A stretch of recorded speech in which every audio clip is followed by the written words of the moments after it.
Show live. The show where you join the fight against crime. Will you have the vital information police need to crack a case? Your call could be what it takes to put a criminal behind bars. And I'll be travelling the UK, finding out how police forces are tackling crime where you live. It's time to catch some crooks.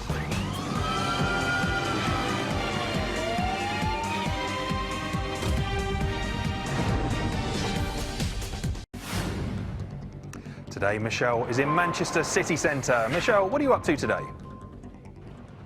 Hi Rav, yes, I'm on home turf today. I'm outside the National Football Museum, and this morning we're going to be taking a look at the work of the UK's Specialist Football Policing Unit. As well as that, here in Manchester, attacks on cash machines have been a major problem, so I'll be finding out about the new technology that's stopping ATM thieves in their tracks. But first, cash machines like this one are found up and down the UK, and in recent years they've been increasingly targeted by thieves, nowhere more so than here in Manchester. DCI Chris Mossett from Greater Manchester Police joins me now, and Chris, you lead a national group tackling ATM crime as well as leading a number of investigations into ATM theft in the Manchester area. So tell us, just how bad is the problem? Nationally, we have seen a big increase over the last few years. From 2014 to 2017, it's gone up from over 400 offences to 700. And exactly why is that?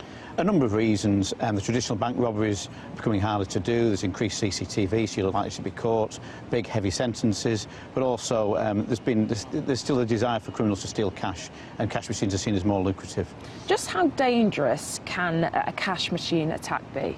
Massively dangerous. Nearly over half of them involve some kind of either use of explosives or use of heavy machinery to rip out the machine. And all the ones where they use explosives, the data from the industry shows us that 70% of these are occurring at forecourts or petrol stations. You've got other hazards there as well. Absolutely. I mean, you can understand why it would cause a lot of destruction. But thankfully, since the beginning of this year, the number of ATM attacks have actually gone down.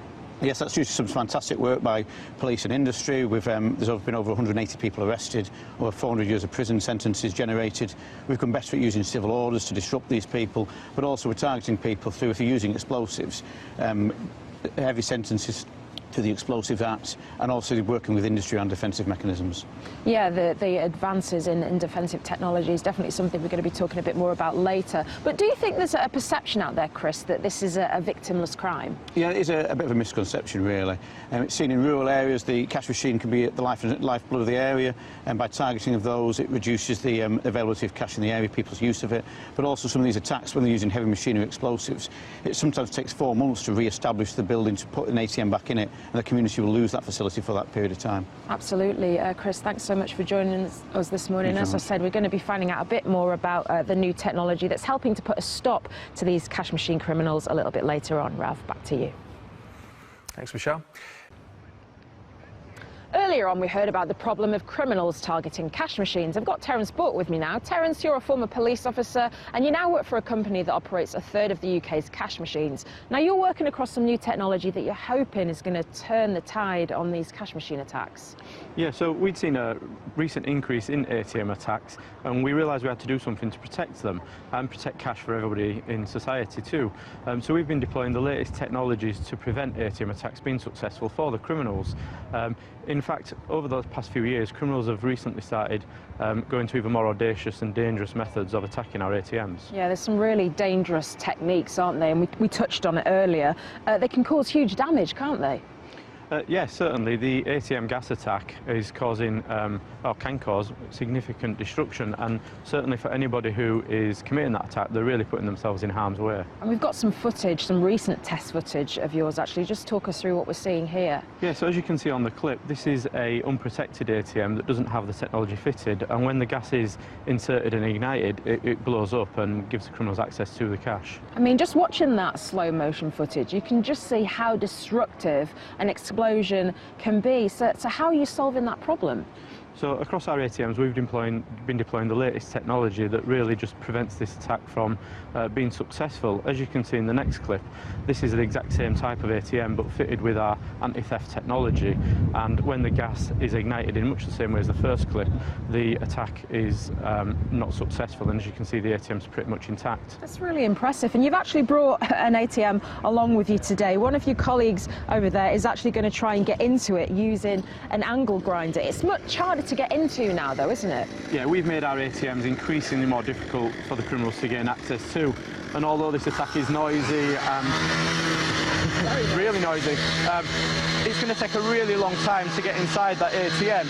But even if they are successful in getting inside the ATM, we have other technologies and deterrents which will just make the cash useless. And talking about those deterrents, what have we got here? I mean, it looks a mess. Yeah, so this angle grinder attack will activate a number of countermeasures and switches that will cause this cassette to activate, and the dye, green and purple dye, just makes the notes useless.